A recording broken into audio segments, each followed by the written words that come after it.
BTV 이동진의 파이하키 안녕하세요. 저는 이동진입니다.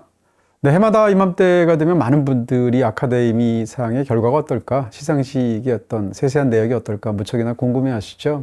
바로 다음 주 며칠 안 남았는데요. 그러니까 3월 2일 한국 시간으로 이제 생중계가 되고 또 국내에서도 발표가 될 텐데 많은 분들이 궁금해하실 것 같습니다. 영화인들, 특히 이제 영화를 많이 좋아하시는 분들이라면 과연 어떤 영화를 받게 될지 추측을 하시기도 하고 또 응원을 하시는 심정으로 시상식을 지켜보시지 않을까 싶습니다. 개인적으로 저는 작년까지 15년 정도 아카데미 생중계에서 해설을 했었습니다. 올해는 제가 여러 가지 상황으로 좀 컨디션 문제 때문에 사실은 좀 어렵게 됐는데요. 방송국 측에도 좀 미안하기도 하고 또 관심을 가져주셨던 분들에게도 또 이제 죄송한 마음이 들게 되는 건데요. 하지만 파이아키아에서의 유구한 전통인 아카데미 예측 방송은 올해에도 계속됩니다. 제 홈그라운드니까요. 어떻게 진행이 될지 한번 궁금하게 한번 끝까지 지켜봤으면 좋겠습니다. 자, 올해는 이제 97회입니다. 이제 100회가 얼마 안 남아서 점점 더 이제 클라이맥스를 향해서 달려가는 느낌까지 있고, 또 지난 1년간의 후보들을 보다 보니까 올해도 참 좋은 영화들이 많고, 좋은 연기나 또 부문별로 훌륭한 영화인들이 많았다는 생각이 듭니다. 근데 항상 그래왔던 것처럼 과연 어떤 작품이 받게 될지, 흐름이라든지 향배라든지 이런 것을 제가 이제 추측해서 과연 어떤 작품이 받게 될까 예측을 먼저 할 것이고요. 그리고 나서 각각의 부문별로 저도 이제 꽤 많은 영화들을 보았기 때문에 후보가 되었던 이 작품들 중에서 저라면 과연 어떤 영화한테 한 표를 던질까라는 것을 추측해서 제 나름의 어떤 선택을 함께 선보이는 방식으로 항상 그랬으니까요. 올해도 진행하도록 하겠습니다. 시작하겠습니다. 네, 먼저 남우조연상부터 시작하도록 하겠습니다. 남우조연상, 여우조연상 올해도 참 좋은 연기들이 많았습니다. 네. 일단 남우조연상이 5명 중에서 과연 어떤 작품에서 열연을 한 배우가 받게 될까라는 그런 어떤 예측이 있어서 예측은 파란 펜으로 하도록 하겠습니다. 제 생각에는 올해 남우조연상을 받을 것 같은 사람은 바로 리얼페인의 키런 컬킨입니다. 온 우주의 기운이 모인다고 그럴까? 저한테는 이제 그런 느낌까지 들게 되는데요. 리얼페인을 보신 분들이라면 정말 키런 컬킨의 연기를 딱 보면 저건 아카데미 남우조연상감이다라는 생각을 아마 많은 분들이 하지 않으셨을까 싶습니다. 처음 나올 때만 하더라도 굉장히 부담스럽고 극 중에서 톡톡 튀면서 주변 사람들이 어떻게 보면 약간 민폐를 끼치는 사람처럼 보이기도 하는데요. 후반부로 가면 갈수록 그의 아픔이 드러나면서 무엇보다도 인물이 무척이나 안쓰럽고 사랑스럽게까지 느껴지게 합니다. 물론 뛰어난 각본의 어떤 힘입은 바도 크겠습니다만 바로 이 키런 컬킨 자체의 아주 뛰어난, 정말 그야말로 나오는 순간순간 방점을 때리는 것 같은 그런 연기하고도 관련이 있을 것 같은데요. 리얼페인의 키런 컬킨이 받을 확률이 진짜 한 80%는 되지 않을까라는 생각을 하게 됩니다. 자, 그렇다면 이제 저의 선택은 어떨 것인가라는 건데요. 극 중에 이제 나온 이 5편을 저도 이제 다 봤거든요. 후보로 나온. 저의 선택은 키런 컬킨이 아니라 제러미 스트롱을 고르도록 하겠습니다. 약간 의외다라고 생각하실 분도 있을 것 같은데, 어프렌티스, 그러니까 지금 미국 대통령인 도널드 트럼프의 젊은 시절을 다룬 그런 작품이라고 할 수 있겠죠. 전기 영화일 텐데요. 제러미 스트롱은 극 중에서 이제 젊은 트럼프가 사실상 자신의 멘토로 삼았을 것 같은 그런 인물을 극적으로 연기해냈습니다. 한 중반까지는 제러미 스트롱이 연기한 이 인물이 뭐라고 할까요? 그냥 카리스마 그 자체, 한 힘으로 완벽하게 사로잡는, 어떻게 보면 굉장히 독하기도 하고 온몸으로 자기 어떤 존재감을 발산하는 인물로 극 중에 등장합니다. 그러다가 후반부가 되면 거기에 굉장히 상반된 또 다른 연기로 이 인물을 아주 입체적으로 연기한다는 생각이 들 텐데요. 어프렌티스를 보신 분들이 많지 않을 것 같은데 보시게 되면 이렇게 훌륭한 연기를 한단 말이야 라는 생각을 저처럼 하시지 않을까 싶습니다. 키런 컬킨도 너무 좋았지만 저의 선택은 제러미 스트롱이라는 것을 예측과 함께 밝혀드리도록 하겠습니다. 자, 두 번째 부문은 여우조연상 부문이라고 할 수 있겠죠. 여우조연상에서 5명 다 훌륭한 연기를 했는데요. 이 중에서 저의 예측은 조 셀다나입니다. 주연상 부문에 비하면 남우조연상, 여우조연상 부문은 상대적으로 조금 더 예측이 쉽지 않을까라는 것을 제가 생각하고 있고요. 아마도 에밀리아 페레즈에서 훌륭한 연기를 보여준 조 셀다나가 여우조연상을 받지 않을까? 이 영화는 이제 뮤지컬이지 않습니까? 극 중에서 아주 멋진 춤을 추기도 하고 강렬하게 연기를 하기도 하고 노래를 부르기도 하고 하면서 조 셀다나가 정말 반짝반짝하는 연기를 했습니다. 추측컨대 조 셀다나가 받지 않을까라는 생각이 들죠. 그렇다면 저의 선택은 역시 좀 살짝 바뀌는데요. 일부러 이러는 건 아닙니다. 브루탈리스트의 펠리시티 존스를 저는 선택하도록 하겠습니다. 브루탈리스트를 보면 영화가 이제 전반부와 후반부로 나뉘게 되죠. 가운데 심지어는 인터미션까지 있게 되고. 근데 전반부에서는 이 펠리시티 존스, 그러니까 아내가 내레이션으로는 계속 나오지만 얼굴이 한 번도 안 나옵니다. 관객 입장에서는 어떻게 보면 일부 내내 그녀를 떠올리면서 그녀의 부재를 통해서 존재를 확인하게 되는 그런 방식으로 기대를 하게 되는 것인데, 왜냐하면 후반부에 등장할 테니까.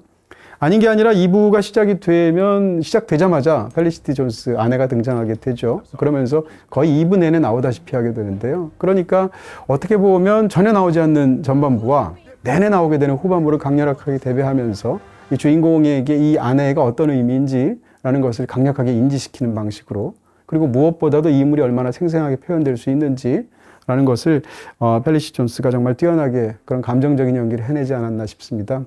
과거에 펠리시티 존스의 좋은 연기들이 굉장히 많았는데요. 그 중에서도 몬스터콜 같은 작품을 보게 되면 이 펠리시티 존스가 감정적인 깊이를 정말 잘 체화해서 연기하는구나라는 생각을 하게 되는데, 바로 이 영화 브루탈리스트에서도 그런 아주 훌륭한 연기를 보여주고 있지 않나 싶습니다. 그래서 저의 선택은 조 셀다나도 좋지만 펠리시티 존스의 연기를 꼽도록 하겠습니다. 물론 받을 것 같은 것은 조 셀다나고요.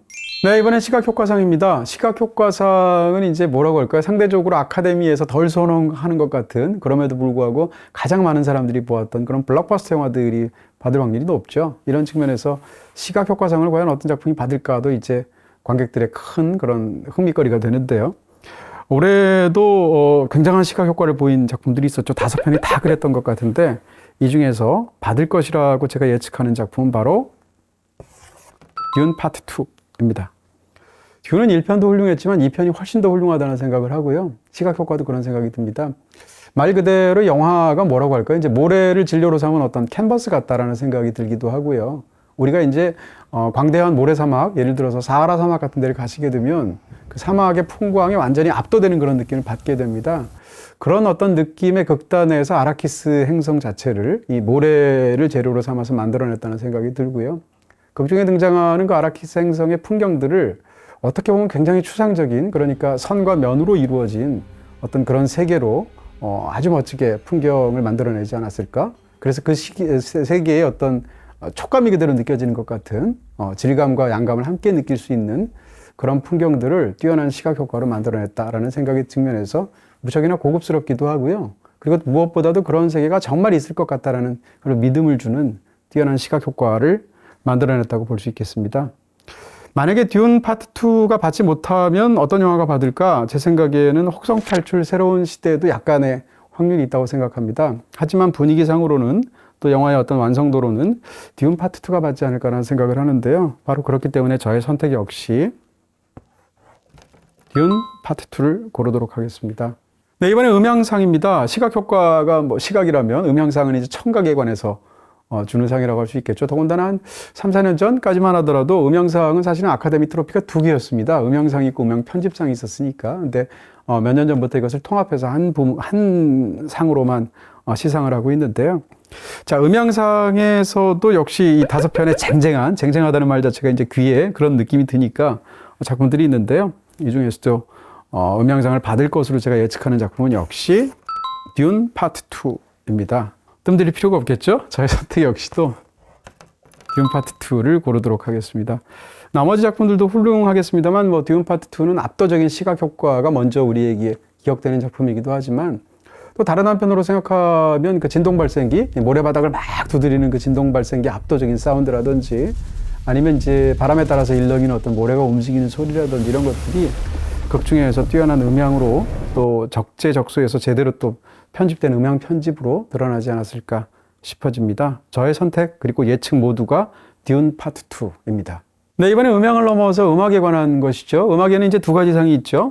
그러니까 음악을 아예 작곡을 해서 오리지널 스코어 상이 있고요. 또 한 가지는 이제 그 중에서 등장하는 주제가 상이 있겠죠.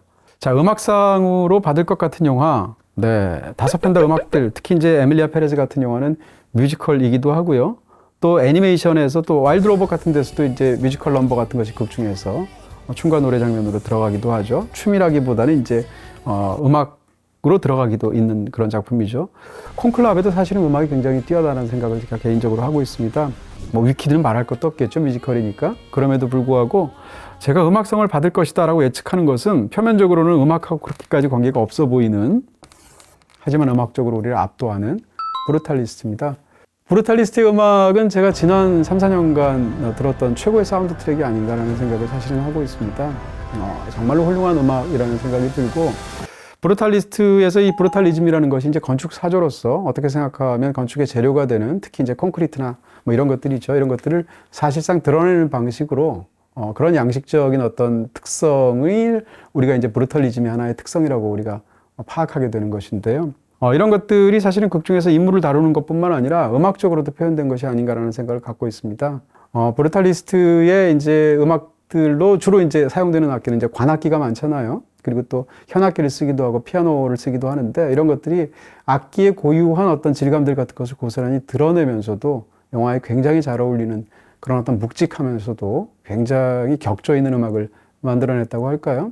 특히 처음 몇 분이 지나고 나서 영화의 본격적으로 주제 음악이 바로 오프닝 크레딧과 함께 펼쳐지게 되는데, 그 순간에 이제 음악만 들어도, 오프닝 크레딧만 보아도 감동이 밀려오는 것 같은 그런 굉장한 순간들을 맞이하게 됩니다. 잊지 못할 그런 음악적인 순간이기도 했었는데요.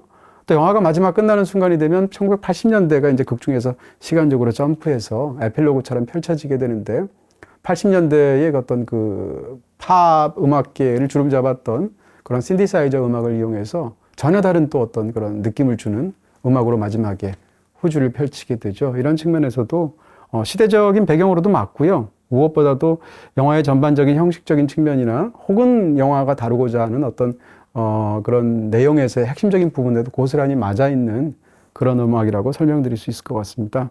이렇게까지 설명드렸는데 제가 다른 걸 고를 리가 없겠죠? 네, 저의 선택 역시도 브루탈리스트입니다. 자, 이번에는 주제가상입니다. 주제가상은 사실은 뮤지컬 장르에 있는 영화들이 훨씬 더 유리하다고 할 수 있겠죠. 실제로 뮤지컬 영화이기도 하면서 올해 아카데미 전 부문에서 13개 부문이나 오르면서 가장 많은 노미네이션을 기록했던 강자라고 할 수 있겠죠. 바로 에밀리아 페레즈에 등장했던 이 두 곡입니다. 엘말이라는 노래는 이 조셀다나 그리고 카를라 소피아 가스콘이 둘이 함께, 특히 이제 무엇보다도 조셀다나가 주로 이끌어간다고 할 수 있는 그런 넘버라고 할 수 있겠죠. 바로 엘말이라는 노래가 들어가 있고요. 또 하나는 셀레나 고메스가 이끌어간다고 할 수 있는 미 카미노라는 노래, 이 두 곡이 함께 올라와 있습니다. 이렇게 두 개로 이렇게 약간 좀 뭐라고 할까요? 이렇게 인기가 분산되다 보면 오히려 이제 수상을 못하는 그런 의외의 상황까지 생기게 되는데요. 그렇게 될 경우에 다크호스로 보이면서 굉장히 또 확률이 높지 않을까 싶은 작품이 바로 더 전이라는 노래입니다. 그러니까 식스 트리플 에잇이라는 이 넷플릭스 오리지널 영화죠. 여기에서 나왔던 넘버인데요. 두 곡 중에서는 상대적으로 미카미노보다는 엘말이 받을 확률이 높지 않을까? 그러니까 엘말과 더 전이의 각축전으로 보이는 것이 바로 이 주제가상 부문입니다.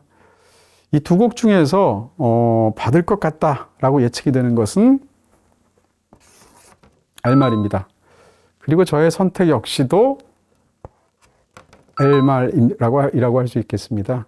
더 전이라는 노래를 이제 여러분이 이제 유튜브에서도 검색해서 영화의 장면과 함께 즐기실 수 있을 텐데요. 더 전이라는 노래를 듣다 보면 굉장히 훌륭한 노래이고 가창력이 뛰어난 노래 작품이기도 하고, 그래서 결국은 이 뭐라고 할까요? 이 아카데미 주제가상에 가장 스탠다드하게 잘 만들 것 같은 그런 노래처럼 여겨지기도 하죠. 반면에 엘말이라는 노래는 그 자체로는 사실은 뭐라고 할까요? 그러니까 더 전이 같은 노래는 따로 CD로 들을 것 같고 음악을 틀어놓을 것 같고 이런 느낌이 드는데, 엘말은 그런 느낌이 들지 않습니다. 굉장히 파격적인 노래이고 어떤 리듬감이 아주 강력하게 드러나는 작품이고, 그런 면에서 따로 CD를 들을 것 같지는 않은데요. 하지만 영화를 보다 보면 이 엘말이라는 노래가 나올 때 그 부분이 영화랑 굉장히 잘 밀착이 되어 있고, 거기서 이제 붉은 수트를 입고 특히 조셀다나가 펼치게 되는 그런 화려한 퍼포먼스 같은 것이 눈에 쏙 들어오기도 합니다. 그러면서도 이제 청각적으로도 훌륭한 건데요. 이런 측면에서 전형적으로 훌륭하다고 말할 수 있는 더 전이와 굉장히 독창적인 어떤 그런 부분들을 보여준다고 말할 수 있을 것 같은 엘말의 대결로 보이는데, 그것이 영화음악이라는 것을 감안하게 되면 저의 선택도 그렇고 또 올해 에밀리아 페레즈가 받고 있는 스포트라이트도 그렇고 이런 측면에서 엘말이 받지 않을까. 그리고 저의 선택 역시도 더 높게 평가하고 싶은 것은 엘말이다. 이렇게 말할 수 있겠습니다. 자, 이번에 의상사항입니다. 시각적으로 굉장히 화려했던 즐거움을 주었던 그런 5편의 작품이 있죠. 아무래도 의상사항 부문에서는 뭐라고 할까요? 이제 좀 약간 시대극인 작품들이 보통 우위를 점하거나 상대적으로 스포트라이트를 받는 경우가 있는데요. 올해의 의상상은 시대극이 아니라 판타지의 세계를 제대로 구현한 바로 위키드일 것 같습니다. 위키드는 뭐 흥행으로도 굉장히 크게 성공을 했고 무엇보다도 이 장르와 이 매체의 특성에 맞는 그런 시각 효과들, 의상 혹은 미술 부문에서의 뛰어난 진전들이 있지 않았을까라는 생각을 하게 됩니다. 저 역시도 의상상은 위키드를 고르고 싶습니다. 분장상입니다. 네, 분장상 여기 부문에서도 역시 위키드가 굉장한 강자라고 할 수 있을 텐데 그럼에도 불구하고 분장상에 관한 한 훨씬 더 독창적이기도 하고 파격적이기도 하고 저렇게까지 해도 되나 싶을 정도로 그런 시각적인 충격을 안겨주었던 분장들이 있었죠. 바로 서브스턴스입니다. 이 두 작품의 대결이 되지 않을까 싶은데 이 중에서 조금 더 받을 확률이 높을 것으로 제가 예측하는 작품은 서브스턴스입니다. 그리고 저의 선택 역시도 서브스턴스를 고르도록 하겠습니다. 서브스턴스의 분장은 많은 경우에 이제 특수 분장인 경우가 많고요. 보철물 같은 걸 굉장히 많이 활용하지 않습니까? 몸이든 얼굴이든 이런 측면에서 어떤 시각적인 변형에서의 극단까지 가게 되는 그래서 굉장히 쇼크를 던져주면서 그런 것을 통해서 굉장히 페미니즘적인 이 영화의 어떤 메시지를 강력하게 부각시키는 그런 좋은 분장이 아니었을까 싶습니다. 서브스턴스를 예측과 저의 픽으로서 함께 고르도록 하겠습니다. 자, 이번엔 국제영화상입니다. 국제영화상은 모두 5편이 올라와 있는데요. 올해 국제영화상은 한 가지 기록을 세웠습니다. 사실은 어떻게 본다면 국제영화상은 조금 더 예측하기가 쉬운데 왜냐하면 최근 들어서 이제 영어가 아닌 것으로서 제작된 그런 외국어 영화, 미국 입장에서 그런 영화들에서 상대적인 어떤 점점점 스포트라이트가 가해지고 있는 것이 최근 오스카상의 어떤 조류라고 할 수 있을 텐데요. 바로 그런 이유로 작품상 후보를 고르게 될 때 작품상 후보를 노미네이션한 결과들을 항상 보다 보면 그중에 한 편 정도는 꼭 영어가 아닌 영화가 포함이 되는 경우가 굉장히 많죠. 바로 그렇기 때문에 작품상 후보에까지 올랐으니까 국제장편상에서는 얼마나 그 우위를 누릴 수 있을까라는 판단을 우리가 쉽게 할 수 있기 때문에 실제로 이제 그렇게 수상이 되는 경우가 많았고요. 작품상 후보에 오르면서 국제영화상 후보에까지 오른 작품이 보통 국제영화상 상을 받을 경우가 굉장히 많죠. 근데 올해는 역사상 처음으로 작품상 후보에 오른 작품 중에서 2작품이 영어가 아닌 영화로 제작이 되었습니다. 그러니까 외국 영화이면서 국제영화상 후보가 되는 작품이라고 할 수 있을 텐데요. 바로 에밀리아 페레즈 그리고 I'm Still Here 이 2작품이죠. 이 중에서 상대적으로 훨씬 더 우위를 점하고 있는 것은 에밀리아 페레즈로 보였습니다. 왜냐하면 오스카 노미네이션을 발표했을 때 가장 스포트라이트를 많이 받은 게 무려 13개 부문이나 오르게 된 최다 부문 후보라고 할 수 있겠죠. 그것을 내게 된 에밀리아 페레즈였으니까. 하지만 한두 달 사이에 굉장히 여론이 많이 바뀌게 되는 그런 상황인 것처럼 보이기도 하고요. 에밀리아 페레즈가 이 노미네이션이 발표된 이후에 예를 들면 영화의 이제 여우주연상 후보로도 올라와 있는 카를라 소피아 가스콘이 이전에 했었던 어떤 그런 발언이라든지 아니면 SNS상에서 했던 어떤 행적이라든지 아니면 이 작품이 이제 멕시코에 대해서 어떤 다루고 있는 데서 왜곡이 있지 않는가 혹은 스페인어를 다룸에 있어서 태도상의 문제가 있지 않은가 이런 어떤 굉장히 많은 논란들이 있었던 것이 사실이죠. 그러면서 사실은 오스카상도 이제 마치 우리가 선거를 하는 것처럼 여론의 향배가 급격하게 쏠리기도 하고 바뀌기도 합니다. 이런 상황 속에서 오스카 레이스가 펼쳐지는 동안 그 여론이 바뀌는 것이 보이고 있는 상황들처럼 저한테는 느껴지기도 하는데요. 바로 이런 측면에서 이 2편의 작품 중에서 굉장히 예측하기가 어려운 상황이지만 저의 예측은 틀릴 확률이 굉장히 높을 것 같은데요. I'm Still Here를 고르도록 하겠습니다. 여러 가지 정황을 본다면 에밀리아 페레즈와 I'm Still Here의 싸움으로 보이고 되고 상대적으로 지금 예측은 아무리 그래도 에밀리아 페레즈가 좀 더 높은 것 같은데요. 근데 왠지 저의 촉은 그분이 오시는 어떤 그 결과에 따르면 I'm Still Here가 받지 않을까라고 저는 과감하게 한번 배팅을 해보도록 하겠습니다. 저의 픽을 골라야 되는데요. 안타깝게도 이제 플로우도 국내 개봉을 앞두고 있지만 제가 아직 못 본 상황이고 나머지 영화들도 지금 제대로 공개가 되지 않아서 국내 기준으로 말을 한다면 제가 본 영화는 사실은 에밀리아 페레즈밖에 없습니다. 그런 상황에서 한 편밖에 보지 않은 상황에서 국제영화상을 제가 픽을 말하는 것은 조금 약간 부족함이 있지 않을까 싶어서 국제영화상 부문이 딱 한 부문만큼은 제가 제 픽을 하지 않도록 하겠습니다. 자, 이번엔 장편 애니상을 고르도록 하겠습니다. 5편의 영화가 있죠. 국내에서 개봉한 작품도 있고 아닌 작품들도 있는데요. 이 중에서 상대적으로 절대 강자로 보이는 것은 두 작품이죠. 인사이드 아웃 2 그리고 와일드 로봇, 이 두 작품의 각축으로 여겨집니다. 이 두 작품은 뭐 국내에서도 둘 다 성공한 작품이고 많은 분들이 보셔서 제각각 응원하시지 않을까 싶은데요. 인사이드 아웃 2는 사실은 픽사의 영화 중에서도 가장 크게 성공한 작품 중에 하나이고요. 애니메이션으로서 작년 한 해 2024년에 개봉한 모든 작품들 중에서 애니메이션 1위일 뿐만 아니라 극영화까지 합쳐도 이 영화가 가장 크게 성공한 그런 흥행을 기록한 작품이 되었습니다. 전 세계적으로 16억 달러를 벌어들이는 엄청난 흥행작이 되었는데요. 영화 자체도 훌륭하다고 할 수 있죠. 와일드 로봇 같은 작품은 국내에서뿐만 아니라 이제 미국에서도 굉장히 좋은 반응이 있었고요. 그리고 이 영화를 굉장히 깊숙한 감동으로 기억하시는 분들 많을 텐데, 예를 들어서 저는 작년에 개봉한 그런 애니메이션들 중에서 로봇 드림이라는 작품도 있었고 와일드 로봇이라는 작품도 있었습니다. 이 두 작품은 어떻게 생각하면 동물과 로봇 사이에서의 어떤 우정이든 사랑이든 아니면 모정이든 이런 것들을 다루게 되는데, 그런 측면에서 소재상으로 감정적으로 약간 비슷한 측면이 있지만 사실은 영화가 어떤 형식적인 측면이나 영화가 나아가는 그런 방향이 어떻게 보면 굉장히 대조적인 그런 두 편의 영화이기도 하죠. 둘 다 무척이나 좋았습니다. 이런 측면에서도 이제 두 작품이 주목이 되는데요. 인사이드 아웃 2와 와일드 로봇을 이제 생각할 때 제가 요즘 드는 생각은 어떤 생각인가 하면, 이런 정도의 소재와 이야기는 이제는 극영화보다 애니메이션이 스토리텔링을 더 잘하는 게 아닌가라는 생각까지 하게 됐고요. 두 편 모두 다 무척 감동적인 그런 대중적인 작품이라고 할 수 있겠죠. 자, 이 중에서 받을 것으로 제가 예측하는 작품은 와일드 로봇입니다.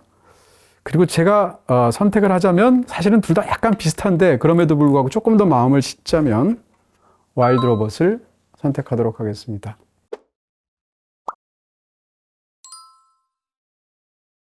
자, 이번에는 어떻게 보면 대중적으로 가장 큰 관심 있는 두 부문이라고 말할 수도 있습니다. 나무주연상, 여우주연상입니다. 근데 저도 이제 올해 십몇 년을 계속 아카데미랑 특별히 더 해설을 했으니까요. 더 관심을 두고 보는 입장에서 본다면, 요즘 그 아카데미상에서 가장 예측이 힘든 부분이 있다면 일단 각본 각색이 굉장히 어렵고요. 상대적으로. 그리고 나무주연상, 여우주연상이 어렵습니다. 이상하게 지난 몇 년간 나무조연상, 여우조연상은 어렵지 않게 예측할 수가 있었었고요. 반면에 나무주연상, 여우주연상은 이변도 굉장히 많고 또 판단하기가 어려운 경우가 많았습니다. 그리고 또 한 가지가 있다면 작품상, 이렇게 되는 것인데요. 어떻게 보면 대중적으로 관심이 큰 그런 상들, 부문들에서 점점점 예측하기가 어려운 그런 상황으로 굴러가지 않나라는 생각을 하게 됩니다. 올해도 마찬가지입니다. 조연상 부문에 두 배우를 고르는 것은 상대적으로 조금 더 쉬워 보였고, 제 생각에는 실제로 제가 선택했던, 예측했던 그런 두 배우가 받지 않을까라는 생각이 있는데요. 이 나무주연상, 여우주연상은 조금 다른 것 같습니다. 특히 여우주연상이 올해 굉장히 어려운데요. 일단 나무주연상으로 가도록 하겠습니다. 5명의 배우들이 있는데 이 중에서 가장 프런트러너, 가장 앞에서 받을 것 같은 상으로 예측할 수 있는 사람은 사실은 애드리언 브로드입니다. 여러 가지 상황이 그랬었고요. 그런데 최근에 분위기가 미묘하게 바뀐다는 생각이 들고 있고, 실제로 애드리언 브로디가 받지 못하는 이변이 나올 수도 있다는 생각이 듭니다. 만약에 그렇다면 누구일까? 티모시 샬라메입니다. 그러니까 애드리언 브로디에게 시상을 하게 되면 뭐라고 할까요? 받을 만한 사람이 받을 것 같은 그런 느낌을 주고, 연기 스타일도 사실 브루탈리스트에서 애드리언 브로디가 정말 훌륭한 연기를 했죠.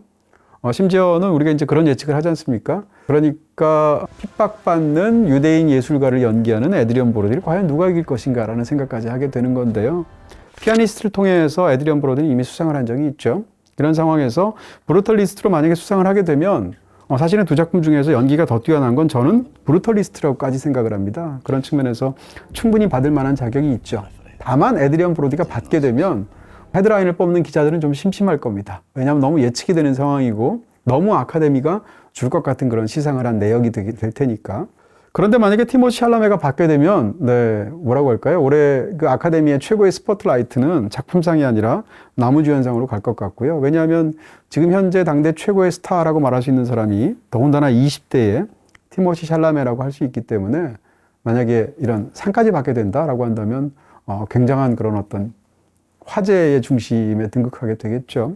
티모시 샬라메는 컴플리트 언노운에서 실제로 굉장히 뛰어난 연기를 했습니다. 더군다나 이 주연상 부문에서 실존했던 인물에서의 어떤 그 전기 영화에서의 주인공을 맡으면 상대적으로 조금 더 스포트라이트를 받는 경향이 있고요. 거기다가 그게 음악 영화일 경우에는 더 그런 경향이 있습니다. 이런 여러 가지 측면에서도 티모시 샬라메에게도 꽤 유리한 그런 어떤 상황이 만들어지고 있다고 볼 수 있고요.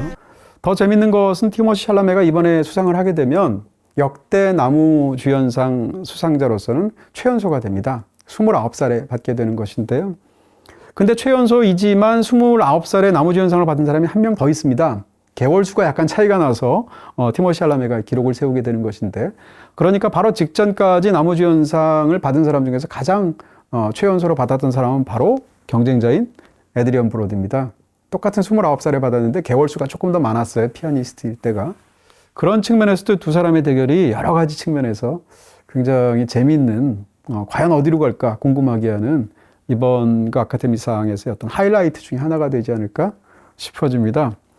그럼에도 불구하고 제가 예측하는 받을 것 같은 것은 에드리언 브로디입니다. 확률상으로 보면 한 65% 정도는 되지 않을까 싶어지는데요. 모르죠. 또 티모시 샬라메가 받을 수 있죠.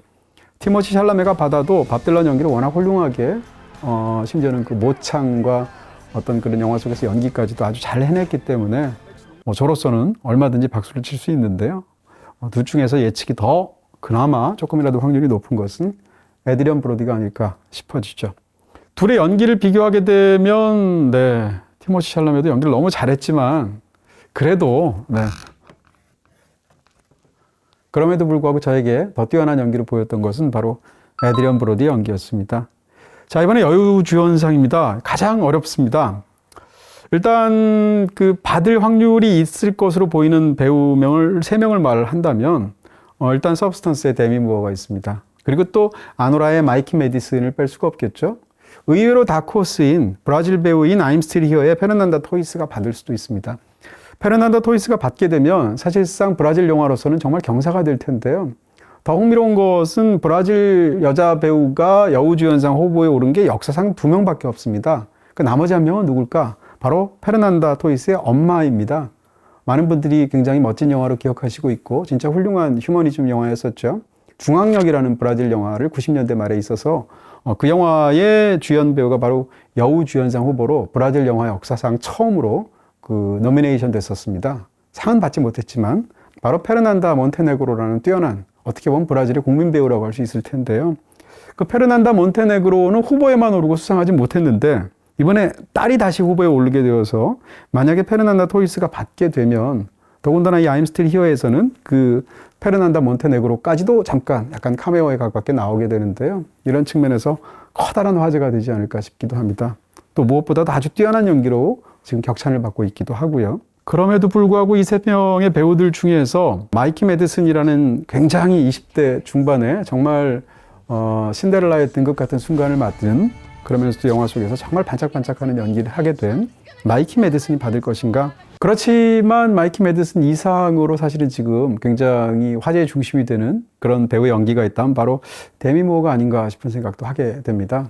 서브스턴스라는 영화가 워낙 파격적이기도 하고요. 그 안에서 데미 무어가 그 자체로도 아주 뛰어난 연기를 하기도 했고, 또 한 가지는 단순히 연기를 그냥 잘하기만 한 뿐만이 아니라 이 영화에서는 특히 이제 데미 무어의 어떤 배우 연기자로서의 태도 같은 것이 격찬의 대상이 되고 있죠. 그러니까 어떤 배우가 자신의 어떻게 보면 삶과 경력과 어떤 스스로의 어떤 물리적인 조건까지 다 끌고 들어와서 그 영화에 정말 모든 것을 바치는 방식으로 그렇게 연기를 했다고 할까요? 이런 측면에서도 데미 무어의 만약에 서브스턴스를 통해서 데미 무어가 수상을 하게 된다면 몇 년 전에 나무주연상 부문에서 더 웨일의 브랜던 프레이즈가 받았던 순간하고도 약간 비교되면서 이야기하지 않을까라는 생각까지 들게 됩니다. 어찌됐건 데미 무어 입장에서는 정말 일생일대 연기인 것인데요. 이런 3명의 배우 중에서 제가 여우주연상을 받을 것이다라고 예측하는 배우는 서브스턴스의 데미 무어입니다. 데미 무어는 이번에 정말 받아야 되는 어떤 그런 뭐라고 할까요? 딱 어떤 분위기라든지 본인의 연기라든지 태도라든지 모든 부분에서 그런 딱 중심에 서 있는 그런 상황이 아닌가 싶고요. 네, 좋은 연기들이 굉장히 많았지만 저의 선택은 네, 데미 무어를 고르도록 하겠습니다. 마이키 메디슨은 뭐 또 다른 기회에서 볼 수 있지 않을까 싶기도 하고요. 더군다나 이 서브스턴스의 데미 무어의 연기는 아까 말한 그런 여러 가지 의미에서 기념비적인 어떤 부분이 있지 않을까 싶어지기도 하네요. 자, 이번에는 편집상입니다. 편집상에도 사실 편집상, 촬영상, 이 부분에 수상하는 작품들은 이제 작품상에서도 강력한 힘을 발휘할 정도의 어떤 일종의 바로미터 역할을 하게 된다라고 우리가 보통 일반적으로는 말을 하는데요. 영화의 가장 기본적인 두 가지 무기라고 하겠죠. 하나가 촬영이라면 나머지 하나는 편집일 텐데, 편집상을 제가 받을 것으로 예측하는 작품은 콘클라베입니다. 네, 그리고 저의 선택 역시도 고를 작품은 바로 콘클라베입니다. 콘클라베는 그러니까 교황을 선출하는 얘기죠. 제목 자체가 콘클라베니까. 그래서 이제 시스티나 성정에 마치 이렇게 뭐 감금되다시피 해서 각국에서 온 투표권이 있는 그 추기경들 사이에서의 이 투표를 놓고 투표를 또 계속 하지 않습니까? 이 특성상 아주 복잡하도록 되어 있는데 그 교황 선출하는 과정을 제한된 실내에서 제한된 사람들을 통해서 보여주게 되는 그런 어떤 소재상의 한계가 있습니다. 근데 그것을 굉장히 뛰어난 촬영과 편집으로 극복해낸, 특히 이제 편집이 뛰어난 작품이라고 할 수가 있을 것 같고요. 그렇게 되어서 사실은 그 좁은 공간 속에 한정되어 있는 인물들 사이에서 이합 집산을 다양하게 섞는 방식들이라든지 그 사이를 오가면서 그럼에도 불구하고 그런 역동적인 편집 중간에서도 이 모든 일에서 어떤 한 인물을 어떤 심리 상태를 중심으로 따라가게 되는 일종의 약간 스릴러적인 화법을 갖고 있는데 그때 중심이 되는 인물은 바로 레이프 파인스라고 할 수 있겠죠. 그런 레이프 파인스의 심리를 또렷하게 또 편집을 통해서 모아가는 어떤 방식이나 이런 부분에서도 두드러진 그런 뛰어난 능력을 보여주는 그런 편집상 후보라고 할 수 있겠습니다. 요즘 넷플릭스 어디서 봄? BTV에서 봄! 더 알뜰하게 보니까 BTV. 자, 이번에는 미술상입니다. 미술상에도 역시 이 5편의 작품들 중에서 훌륭한 작품들이 많을 텐데, 네. 아마 위키드가 받지 않을까요? 확률이 굉장히 높다고 저는 생각이 드는데요. 그리고 저의 선택 역시도 위키드를 뽑도록 하겠습니다. 네, 위키드는 뭐 너무 많이 알려져 있는 얘기죠. 우리가 너무 잘 알고 있는 오즈의 마법사의 세계를 굉장히 멋지게 또 다른 이야기를 통해서 구현해낸 그런 작품이라고 할 수 있을 텐데, 뭐 극중에 등장하게 되는 뭐 먼치킨 랜드라든지 아니면 또 무엇보다도 에메랄드 시티라든지 이런 것들 미술적인 부분을 통해서 구현해낸 부분들이 아마 이 영화를 보신 분들이라면 또렷이 기억하시지 않을까 싶습니다. 자, 이번엔 촬영상입니다. 네, 이 5편의 뛰어난 촬영 중에서 제가 받을 거라고 예측하는 부분 영화는 바로 브루탈리스트입니다.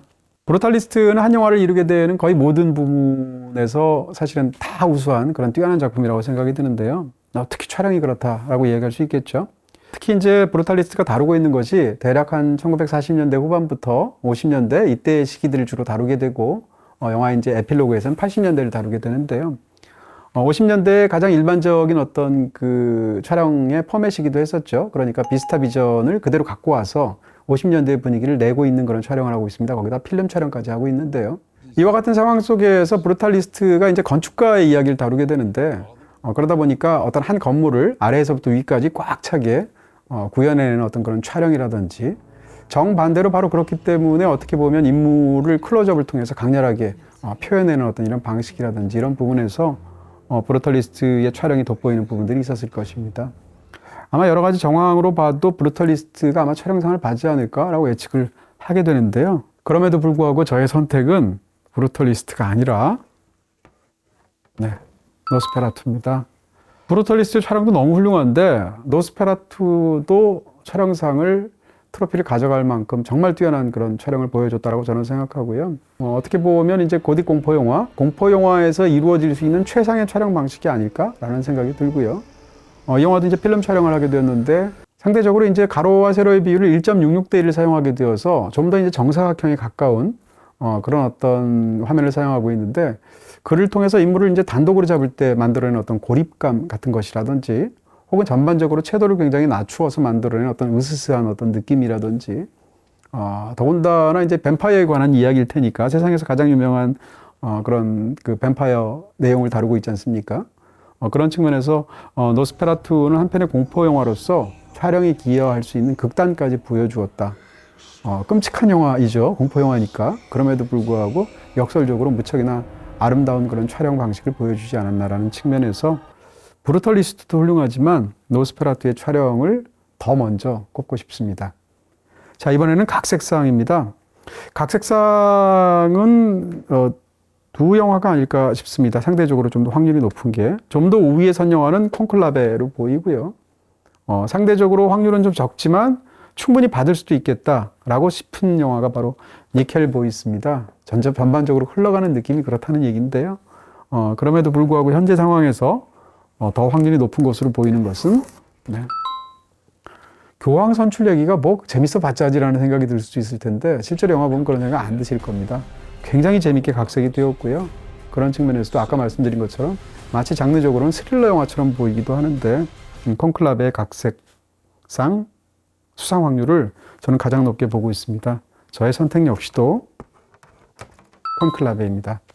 자, 각색상 했으니까 이제 각본상이죠. 각본상의 오리지널 5편의 각본 중에서 받을 것 같다라고 하는 작품은 사실은 이 세 작품 가운데입니다. 그러니까 서브스턴스, 브루탈리스트, 아노라. 이 세 작품이 지금 팽팽하게 맞서고 있어서 어떤 작품이 봐도 이상하지 않을 것 같은 그런 상황인 것 같고요. 이런 각축 속에서도 제가 각본상을 받을 것이다 라고 예측하는 작품은 아노라입니다. 저는 이제 그 중에서도 서브스턴스도 훌륭하지만 이제 브루탈리스트와 아노라를 가장 이번 아카데미에 나온 영화들 중에 가장 훌륭한 두 편이라고 생각하는 입장인데요. 각본에서 본다면 사실은 두 작품이 구조적으로 굉장히 다른 방식을 사용하면서 둘 다 훌륭하다고 말할 수 있습니다. 그러니까 브루탈리스트는 전반부와 후반부가 서로 이제 대칭을 이루는 그런 어떤 2부 구성을 하고 있는데 에필로그를 제외하자면 그런 부분에서 1부와 2부는 서로 이제 맞서는 어떤 그런 마주 서 있는 어떤 구조 같은 것을 가지면서 양쪽을 교직하는 그런 느낌을 주는 각본 구조를 갖고 있죠. 반면에 아노라는 3부 구성이라고 할 수 있을 것 같은데 전반부가 있고 중반부가 있고 후반부가 있는데 이 전반부와 중반부와 후반부가 연출적으로나 각본적으로나 전혀 다른 방식으로 굴러가는 것 같은 느낌을 주죠. 그런 측면에서 아주 변칙적이라고 볼 수도 있고 다른 한편으로는 독창적이라고 볼 수도 있을 텐데요. 스탠다드하면서도 우아하면서도 각본에서 뛰어난 깊이를 갖고 있는 작품이 브루탈리스트라면 아노라는 굉장히 독창적이면서도 전혀 그 스토리를 예측할 수 없는 방식으로 전개가 되고 어떻게 보면 서로 다른 세 가지 작법을 보여준다고까지 말할 수 있는 작품일 텐데요. 이런 여러 가지 측면에서 제가 예측이 되는 각본상의 수상 작품은 아마 아노라가 아닐까 싶어집니다. 한 55대 45 정도인 것 같아요. 제 마음을 본다면. 각본상의 저의 선택은 두 작품 다 물척이나 뛰어나고 아노라도 정말 탁월한 작품이라고 할 수 있지만 그럼에도 불구하고 제 마음의 트로피는 브루탈리스트에게 주도록 하겠습니다. 자, 이번에는 감독상입니다. 사실은 감독상과 작품상은 나누어서 설명하기가 좀 어려운 측면들도 있고요. 바로 그래서 일단 저의 선택과 예측을 말씀드린 다음에 작품상과 함께 설명을 드리도록 하겠습니다. 감독상은 작품상보다는 예측하기가 쉬울 것 같습니다. 제 생각에는 한 70% 정도는 이 사람이 받는 것으로서 기운이 모이지 않나 싶은데요. 바로 아노라의 션 베이커 감독입니다. 그리고 저의 선택 역시도 션 베이커를 고르도록 하겠습니다. 네, 마지막으로 작품상입니다. 최고의 영예라고 할 수 있을 텐데요. 이 10편 중에서 작품상을 받을 확률이 굉장히 높은 양강이 있다고 생각할 수 있습니다. 바로 제가 각 감독상에서도 말씀을 드렸었는데 한 편의 작품 바로 브루탈리스트고요. 또 한 편은 아노라입니다. 이 두 편이 받을 확률이 굉장히 높아서 둘 중에 하나가 받을 게 아마 한 90%쯤 되지 않을까, 두 작품을 합치면 이렇게 예측을 하고 있는데요. 근데 제가 아까 말씀드린 것처럼 작품상은 사실은 모든 전 부문을 통틀어서 지난 한 5년간, 10년간 가장 예측하기 어려운 부문이 되었습니다. 왜냐하면 일단 후보가 10편이기 때문에 어렵기도 하고 무엇보다도 나머지 각 부문에서는 투표하는 어떤 고유한 방식이 있는데 작품상만 투표하는 방식이 다르거든요. 그리고 모든 사람이 회원들이 투표할 수 있거든요. 이런 어떤 여러 가지나 더군다나 작품상 안에서도 1위를 골라내는 방식도 굉장히 다릅니다. 그런 여러 가지 측면에서도 해마다 가장 큰 이변이 나오고 제 입장에서도 가장 많이 틀리게 되는 부분 중에 하나가 바로 작품상이다라는 이런 아이러니가 있습니다. 만약에 브루탈리스트와 아노라가 받지 않으면 어떤 작품이 받게 될까라고 제가 고려해 본다면 작품상은 사실은 싫어하는 사람이 없어야 받을 확률이 높거든요. 투표 구조가 그렇게 되어 있습니다. 그런 측면에서 제 생각엔 컴플리트 언노운 아니면 콘클라베가 아닐까 싶습니다. 가장 많은 부분에 후보로 올라와 있지만 에밀리아 페레즈는 사실은 작품상을 받기가 어려운 그런 상황인 것 같고요. 나머지 작품들도 쉽지 않은 것처럼 보입니다. 과연 이 4편 중에서 어떤 작품이 받게 될지 한번 저도 굉장히 궁금한데요. 끝까지 시상식까지 지켜보셨으면 좋겠고요. 이 중에서 작품상을 받을 것이라고 제가 예측하는 그 작품은 역시 굉장히 쉽지 않은 예측이긴 할 텐데 저는 아노라일 것 같습니다. 그리고 저의 선택은 브루탈리스트입니다.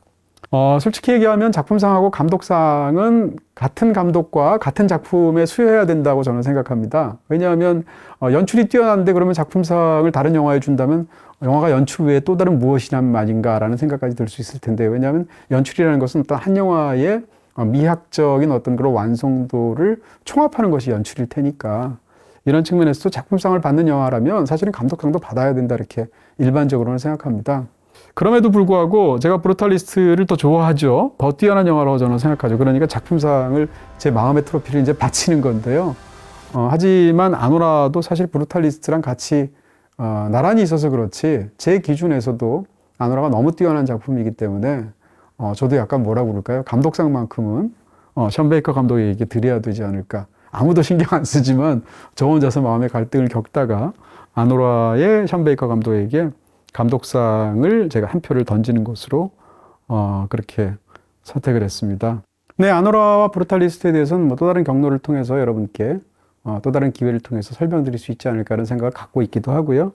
두 작품 모두 이제 국내의 기계봉작이기도 하고 많은 분들이 또 보셨던 작품일 테니까 사실은 우리가 이렇게 아카데미상 예측을 하면서 몇 퍼센트 맞았느니 어떤 작품이 받을 것 같다느니라는 것도 중요하겠지만 사실은 그것은 그렇게까지 중요한 것은 아닐 것이고요. 이렇게 판을 깔아서 우리가 그것을 어떤 주제에 따라서 베스트를 발표하거나 아니면 아카데미상을 예측하거나 하는 가장 중요한 이유는 실제로 예측의 어떤 적중률 정도를 우리가 확인하려는 것이 아니라 이 기회를 통해서 올해 이렇게 좋은 영화들이 많았구나. 내가 어떤 영화를 못 봤구나. 내가 본 영화는 이렇게 평가를 받고 있구나라는 것들을 재확인하면서 그 작품들을 다시 우리가 떠올리거나 혹은 관람하게 하는 데 목적이 있다고 생각합니다. 그렇게 한번 이해를 해주셨으면 좋겠고요. 그런 측면에서도 아노라와 브루탈리스트가 특별하게 각광을 받는 현재 상황에서 많은 분들이 관심을 두고 있지 않을까 싶습니다.